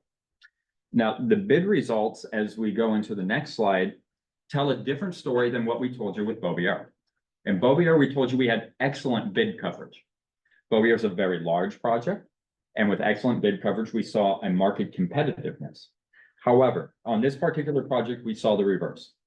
We didn't see excellent bid coverage. One of the reasons why it is theorized this is happening is we are seeing on the smaller market scale, we're seeing things flooded in this arena. We're seeing school districts doing a lot of projects of this nature around the county. So there is a general theory that this one has come back above what we would estimate by a dramatic amount. Also, the contractor's feedback on this is that they felt a lot of the work was very complex for the topography, and they thought that they would have a problem with labor shortfalls or labor demands for skilled labor in some of these areas. But nevertheless, the GMP is what we present to you, which is $11.2 million for this particular project as it came to us. This gives us 3 particular considerations that the board can take into account. Of course, the board can deliberate and come up with other options, but staff came up with these 3 as a starting point. First, we have option one, and we broke it down by saying, here's the cost associated. Clearly with option one, this is the option that, you know, we would say we know the most about because we've been through this process, and we have the cost association, construction safety, timeline, duration, program impacts, scope, design longevity, and state approval as the primary considerations. So in terms of option one is approving the GMP as it is. We know that it would be $11.2 million. This is well above the amount that was previously forecast. When we look down the line, few students would be on campus because we've already made the arrangements for all of the items. The timeline is immediate. They've actually done all of the soil samples. They've been looking at things throughout the summer. The duration is still anticipated to be about 7 months totality. Impacts is that we're currently prepared. The scope would be, as you know it is designed. Design longevity would be about 20 years. State approval's already complete. The second option is a general option that a board has available to them, which is to say, we reject this particular item, please rebid it and see if rebidding in a different season would change things. Well, now we're back to talking about different seasons. We can't tell you for certain at this moment when it would start because that would be based on the design, or sorry, the bid process and getting all of those information items in. However, the cost associated isn't known. There's no guarantee that if it goes to rebid, you will get a better price. When we look at the construction safety, there may be more students on campus. It depends on what's happening and what's going on. The timeline, it could be a 6 to 12 month delay. We can't speak to that till we go through. These are just theorizing. The duration will be probably in excess of 7 months unless it started right after the graduation ceremonies next year. Then we would be back into the summer season. It would be back estimated. Program impacts would be unknown because we would reset the clock on all of those items. The scope as designed, again, those would be known factors. Cost associated, the variability here would be the highest. We can't tell you the cost associated until we redesign it. It's not as simple as saying, let's just do the turf. If you recall, we started with a conversation about redoing the turf. However, we don't meet American with Disabilities Act requirements on that field. We don't meet CIF requirements. We have a 10th lane on the track that must be addressed where gates open into it. So we have not explored that option yet, but it is an option for the board to say, please go back and redesign and tell us what our options are with a full redesign. So that way we can look at that. Again, we have a lot of unknowns with this, but this is certainly an option. The final thing that is a consideration in all of this is we are talking about one GMP. That is true. But we would have to also be able to come back at some point to talk about what does this mean for other projects? Because this is part and parcel of a sister project to occur over at RBD at some point. And clearly this far exceeds the budgeted amount that we thought it would be for one single field. So those are the three options that are here. And I'm happy to answer any questions that I can this evening or bring back more information to the board on this item for each of these areas. So I'm gonna go through questions first, and then we'll talk about what options seem viable, if any of them do. If not, we'll come up with a new option. So questions, Trustee Smithfield? I do, and we'll go back to what our speaker, yes, our speaker. Thank you. Lost her name there for a minute. Amanda. Okay, so, yeah, so I remember when way back in last year, and this was talk, and the athletic directors actually from both schools were having huge anxiety attacks over this, and yes, they needed to be part of the process. I thought they were after that point. I thought we brought them in and we talked to them. And they were, okay, we get it, we can do it for the fall sports, because initially that's what was freaking them out. Yeah.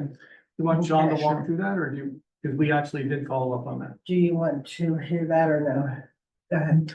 Yeah, absolutely. So first of all, that was a long extended process. I would have to look at what the public speaker had to say this evening. My understanding is very different than the public speaker. My understanding is first, we don't have practices at Vista Magnet Middle School. We've worked with the athletic director that the practices will occur over on the main campus for Yeah, football. just right now, because I Yeah. have a few. were the athletic directors and the APs involved in this planning of when we were gonna do it and how it was gonna affect their schools and the Yes, sport? they were brought into meetings, they articulated their specific concerns, including where we would practice for turf fields, because we have certain sports that required turf fields. All of those arrangements were based on their feedback and input for all turf fields to be available. We worked with the city on that, so that way we could get that for them. We worked on the transportation elements to and from the fields. And specifically, we prepared various fields for them to test. They ultimately selected to hold practices on the upper field of Vista High School. Okay, so then with that being said, because I kind of remember that coming out, although I don't know how the conversations went. Maybe right now there's a part that you want to circle around and touch base with them because obviously communication, because you just started to say what you were doing and what they're telling her, and that's who they go to, is something else. So there's something in the communication between this group of people and these people up here. And then, our job to get these kids home after practice.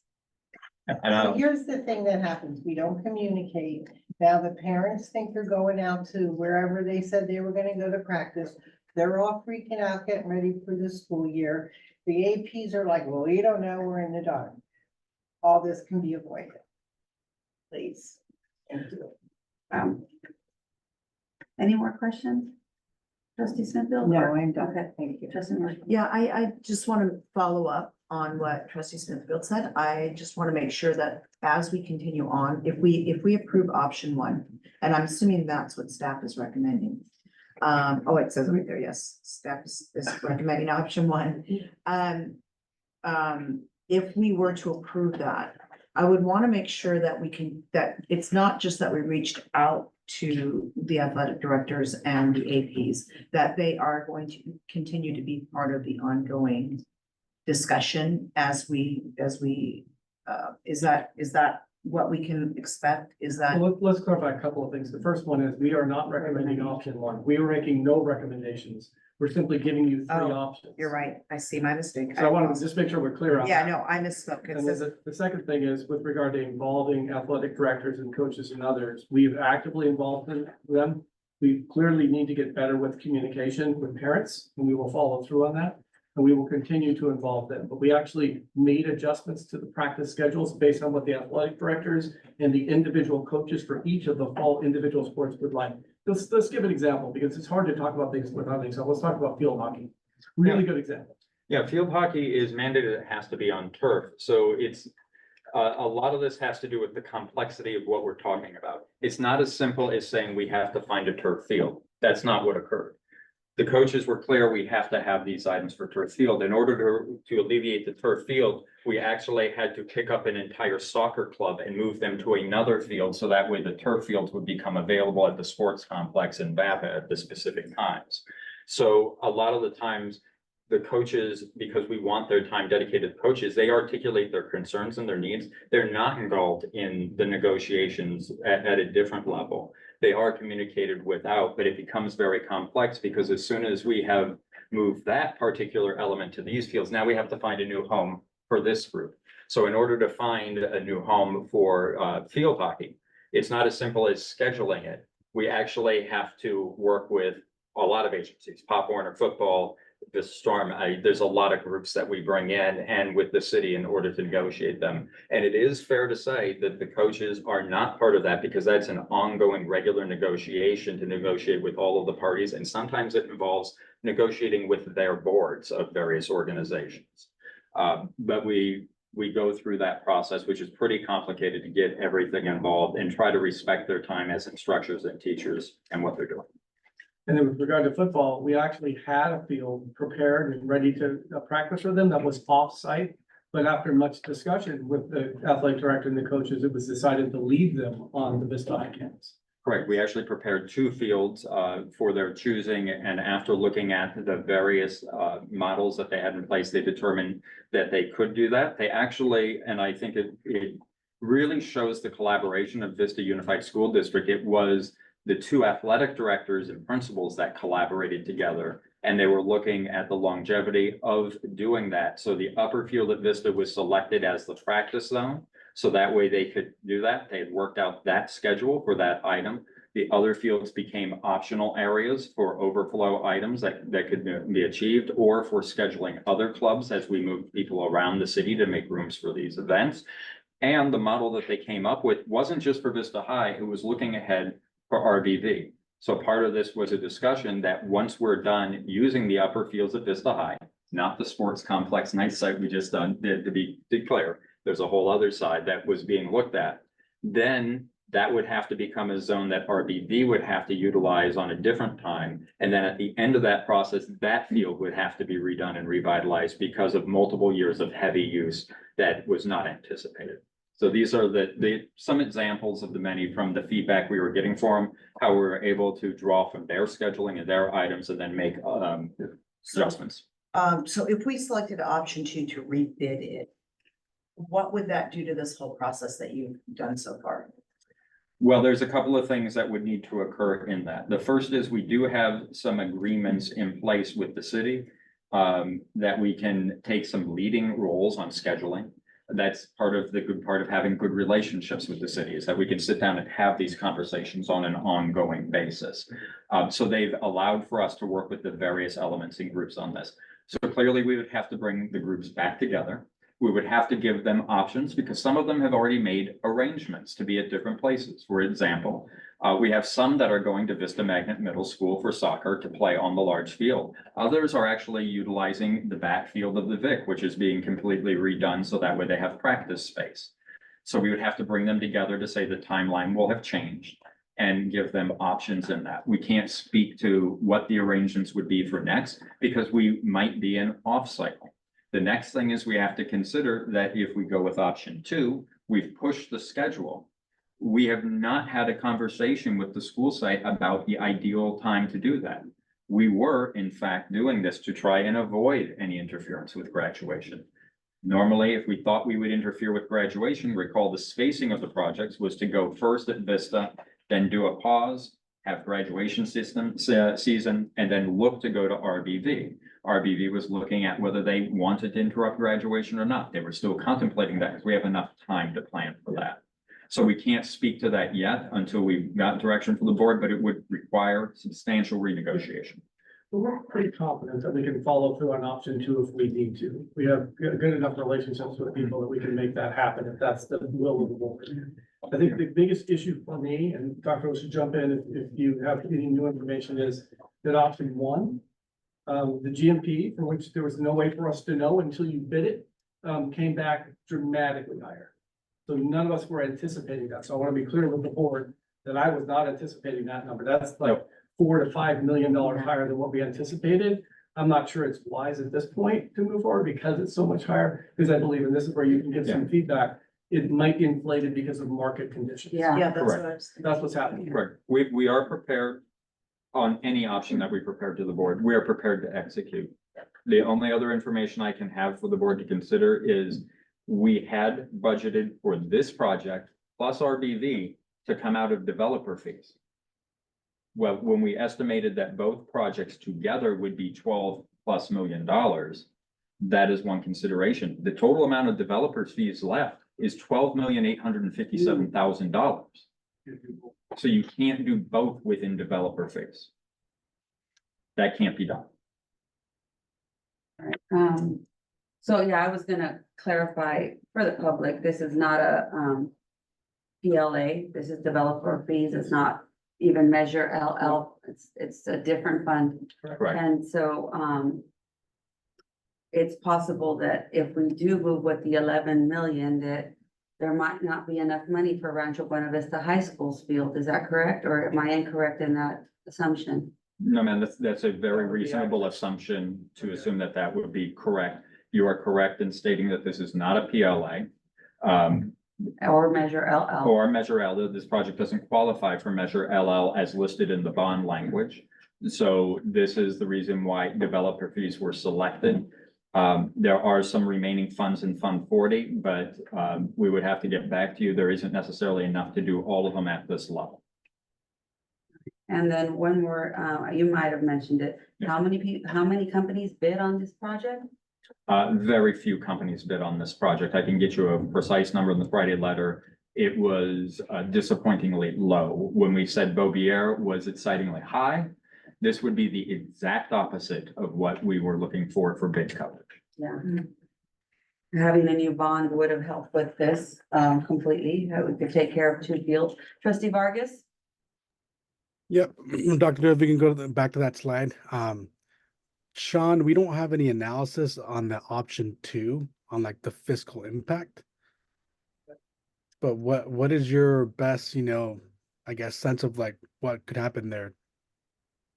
My best sense of what can happen is based upon feedback I'm getting from various contractors throughout San Diego County, which is we do have school districts that have launched very high campaigns of projects of this size, meaning there are a lot of projects of this nature either that were being bid on during this project or are slated over the next 6 to 12 months. So we may see better bid coverage, we may not. We may see an increase in price. We can't possibly know that from where we are. My sense is, based upon the feedback we're getting, is that you're probably not going to see a tremendous amount of increase in bid coverage during this season. Got it. And then in option 3, there's a 4 to 10 year design longevity. Where do we get that number from if some of the other factors are unknown? Yes, sir. Well, when you look at the breakdown of the costs, some of the heaviest costs have to do with civil engineering. And I want to thank some of the trustees who reminded me I speak construction language sometimes. This is the work underneath the ground. This is the drainage, the earth moving, all of this. And when we look at the place where you would go to reduce cost in a redesign, you probably would go over to looking at reducing the civil engineering portion as the single most impactful space to do that and still remain having all of the ADA and DSA requirements being met.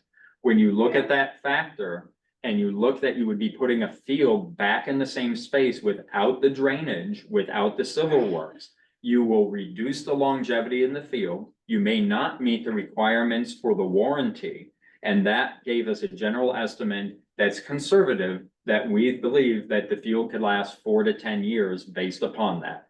But we can't give you an accurate answer until we went through the redesign and new cost analysis, which could take 6 to 12 months to get through DSA. Yeah, and let me add one more thing, Trustee Vargas, just so we're clear on it, because I know this is super complex stuff. It's complex for us as well.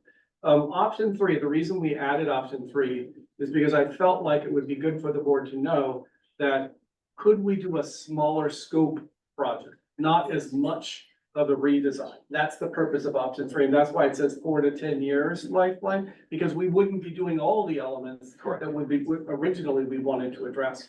Option 1 and option 2 would be everything that needs to be done. And when we do everything, we can be reassured that it would last longer. That's the difference. Any more questions, Trustee Vargas? Yeah, on option 1, once again, like, we've seen with other projects and Measure L specifically that over time, cost of supplies have gone up. So with the, we do some estimates for the other projects, like if we wait a year, like, is that a 10%, 5%? There's no way to give you a clear estimate. I can work with estimators to give you a general general cost. What we know in this particular case is that steel is going up, general construction costs are going up, labor shortfalls lead to increased amounts, and those are not likely to go down over the next 12-month interval. Yeah, the other factor that I just went back to my mind is like the districts that are putting bonds forward will have money for bigger construction projects. So I think it's a hard issue if we wait, but at the same time, if we don't, cost could be going up because of the other bigger projects driving the cost and driving contractors to go in that direction. Yep. I was just going to add, Trustee Vargas, that this has happened to us before with other projects where we had to pause.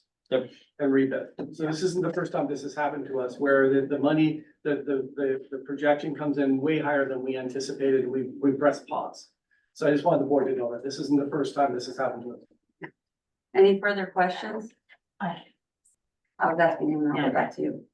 No. Trustee Vargas? No. Okay, trustee. Real quick question, how long ago did we bid these? This, This bid literally just got completed over the last week. Brandon. and when did we put out the RFP? It's been out for 30 days, 40 days before that, so there was adequate time for that. Okay, so my experience with construction and for what it's worth, I mean, is always over the holidays is when things have a lull. So I'm thinking if we put out an RFP closer to the holidays, we might find some construction companies that are sort of hungry and it might come in lower. That's Possible, kind of what I'm thinking. possible. Any more questions? All right, seeing none, I will make a motion. Because I'm concerned about the amount it's going to take to redo the field at Vista High School. I want the field at RBB also to be done.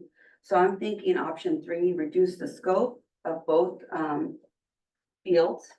And see how we can get some work done on both fields to make them safe. So I make a motion for option 3 because of those reasons.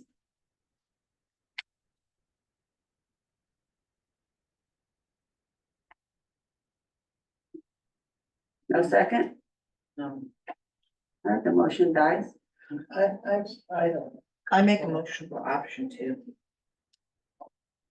I might, but I kind of agree with, I think I'm gonna sign it. Okay. So we have 2 motions on the floor. The first motion is option 3. I made the motion to accept that one, to reduce the scope so we can do work hopefully at 2 fields at, hopefully, using our developer fees.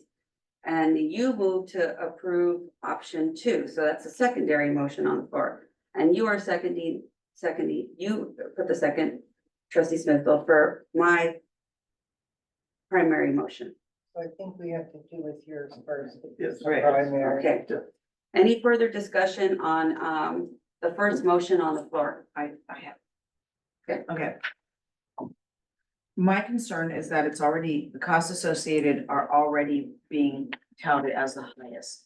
So if we don't have enough money at this point to do Vista High, I don't think it's gonna save us money that we're gonna be able to have the money to do both of them. We do have enough money for Vista High. We have 12 million. I'm in saying developer that to fees. do both of them, if I'm understanding that the intent is to be able to do RBB and Vista To High, reduce the scopes. so that we can do RBB and Vista High. This is the option 3, on a redesign says the costs associated are gonna be the highest. And so I kind of think that that may not work out. I understand your intention and I think it's great. I love the intention. I'm skeptical that it's gonna work out that way, because if those costs go up, then we may end up with just a smaller scope design for Vista High and still no money to do RBV. So I would, my, You would vote no. yes, I would vote no on that. Okay. Trustee Smithfield, you speak to your second. I get it. I don't know, I don't know what is the best time for it. Trustee Vargas? Yeah, but this time I'm inclined to vote for option 1. We know the price and I feel like, the more we wait and the more analysis that we do, it's gonna go up. Wait, I don't, Can't vote for that because there's not even a motion for option 1. I'm not, I know we're not voting, but I'm giving you my comments and my feedback. So that's where Okay. I'm at. So if the motion is for option 3 at this point in time, I'm a no vote. Okay, you're a no vote. So it dies. So then that one died. Then you can make your motion. Well, I already made the motion, I just need a second for option 2. I'll second it. Further I'm discussion? very Yeah. difficult. Yeah. And I just want to make sure that the board is clear on it, because we've had a lot of discussions about things, so the intention of, Sean, walk them through the intention of option 2, so the board's clear what we meant by that. If the intention of option two is that we would put it out to bid again in a different season. And that we would be able to come back to the board with a new GMP. But that would also involve the negotiation of all of the things that we talked about for scheduling and all of those items as well. Other impacts will have to be negotiated in that, but the superintendent's accurate. We feel we can execute option 1, 2, or 3. That's not the question on the table. We can do all of those. Option 2 is simply, we would rebid. We've rebid projects before. You've seen us reject bids. The board has rejected bids. That's a normal thing. But we cannot tell you whether it will be $11.2 million, $12.5 million, or $9 million. That we would not know at this time. There's one other nuance. It's a very important nuance for the board to be aware of on option 2. Talk to them about DSA and whether DSA would apply for option 2 if it remains the same project or not. So we do have a timetable. We have to rebid it within the timetable where it's DSA approved, but it is currently DSA approved under number 2. Under number 3, we start the design Yes, process from scratch. We have to go all the way back from scratch and reapply. It's not the same project. And can I ask you a question? We obviously have put money into the design and the DSA project. Yes. That if we go with option 3, that all that money will be lost. Is that Correct. correct? A very important fact. That is an important fact, yes. Well, second too, where are we? It's like- Yeah, no, it's seconded because we're having discussions. If you have anything to add. All right, well, we'll take the vote to approve option 2, a roll call vote. Trustee Maravka? Aye. Trustee Smithfield? Trustee Vargas? Nay. And I vote nay. So it just dies, and we can bring it back to the board at some point in the future. It's fine. All right. Next on the agenda, So it's off the board, we're not doing anything with this. No decision was made, so it's in a holding pattern at this point in time. We could bring it back to the board at a future board meeting. But then we lose all that DSA money. You don't lose the money. Tell them a little bit about DSA, because there's a timeline on DSA, so it's been approved. Sure. So walk them through that. So I would follow up on a Friday letter with the specific next steps. So the different considerations when something like this, a GMP dies and it doesn't go through, to use the language we're using, so it didn't pass. No, you still have DSA approval. We still have everybody retained for the project. However, I will get back to you with how long does this GMP remain in effect? Yes. Because it's been bid on, and like any competitive bid, there's a timetable associated with it, which is why we usually move right from GMP to board action. And in instances like this is the first time this has happened, and it's totally fine, because we didn't know what the GMP would be. There's no way for us to tell. We will always follow up with a Friday letter to give you the details of where it currently sits in terms of what are the next moves that we can make as a board. Can I ask a question also? If we were to go with option 2, would those bids that we got, that we've already gotten, would they still be in play, or do they get taken off? No, you would start again and rebid the project. Okay, I do want to clarify a question you asked. You asked how long the RFP was open. That's not how long the process was. There was an advertising process before that, solicitation process of the contractor. A lot happened before that. It was just the formal RFP process. all right, I just wanted to put that, I just was wanting clarification on that, because I mean, we can always invite those same people that did the 11.2 to reapply. Yes. And maybe they would come in with the same amount or maybe lower. You're right. And Cool. so, We'll provide a Friday letter with a lot of detail about what possible next steps we could take. well, I'm just throwing it out there in case somebody wants to do a motion to reconsider. So, It's always a possibility too. all right, next on the agenda is 17H, Vista High School Increment 2 Classroom Building, Guaranteed Maximum Price Allowance, Contract Adjustment Change Order for Measure LL, and this is good news. Well, this is a no cost change order, and we're gonna hope to bring you, to be fair, I was hoping to say a number out loud this evening that I'll wait until we have the other 2 items come for you. But yeah, this is a no cost change order as we begin to close this project out, and we're prepared to release to the board the amount of total cost savings we believe are associated with this project. But this is the first in many steps over the next few months you'll be seeing. Cost saving, responsible usage of bond money. So- Awesome. So wait, before we go on, so what else are you gonna present with this, Dr. Loescher? There's nothing additional. There is an attachment of some of the work that was conducted involved, but this was all regular routine items, no cost change orders, so So we're gonna approve the adjustment change order that for Measure LL. correct. Awesome, and the change order is $999,000? So A it's from the, reduction? so it's from the contingency amount, we'll call Mhm. Alex up here in a moment, of 991,000, but there's no actual cost to the district because it's within the existing funding items. So this is very normal, as we presented in the slides earlier this evening. We go through a step-by-step process. These are what the contingencies are for. These were budgeted items. There is no cost to the district. If you also recall, in the budget that's presenting on the far right-hand side, you will see a number of projects that come down and the color was black. Unless it went over budget, they were in red. So this is a project that is in black currently, and it plans and anticipates that it will be a saving project. All right, so I make a motion. Oh, I'm sorry. Any more further questions on this part on 17H?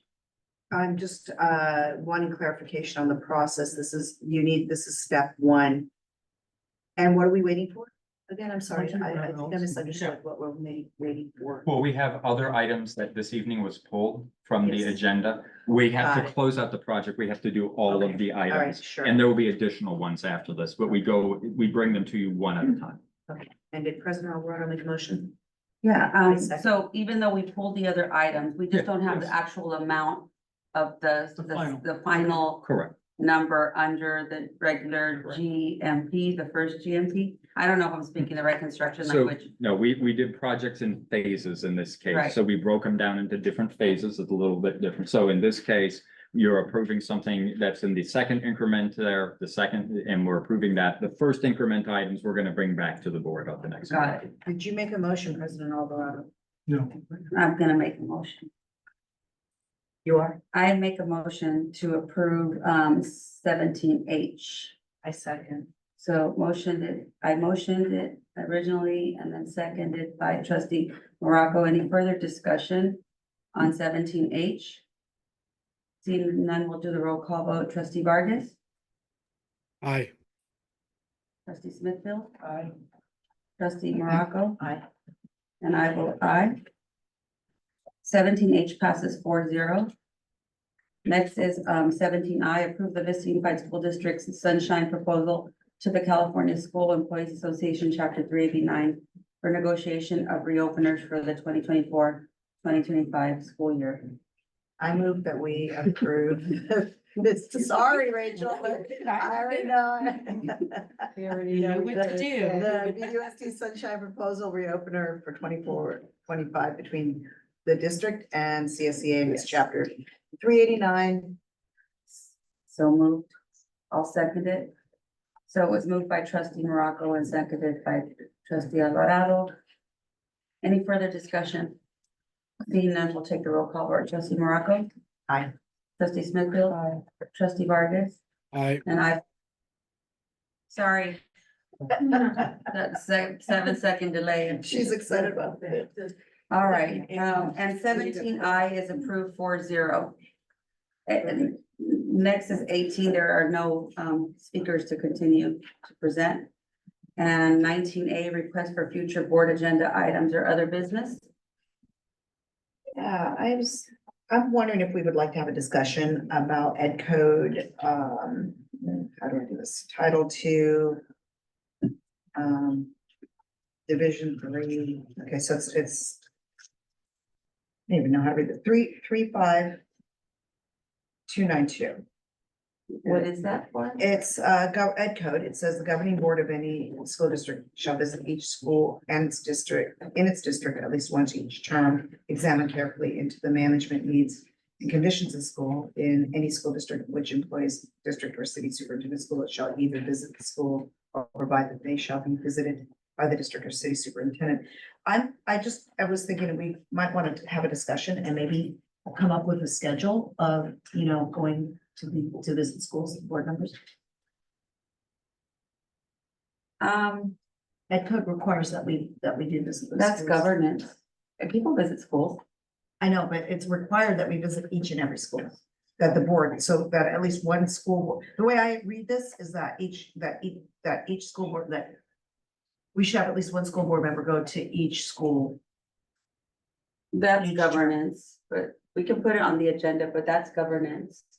I think- Governance are the norms for each board. But I don't know that that's been occurring because we don't have really a formal system for that, so maybe. We can have it, but the new board is going to be seated December 12th, and they might have a whole set of new norms that they want to adhere to, and Okay, so, okay, that's fine. that's just my perspective, but we can have it, but the new board is gonna make their own Yeah, adjustments to the governance handbook. okay. Any other requests? All right, so 19B comments, reports, continuation from board members. All right, see, you, trustee Vargas, Nothing on my end. Thank you very much. Have a wonderful night. I adjourned this meeting at 8:10. Wow.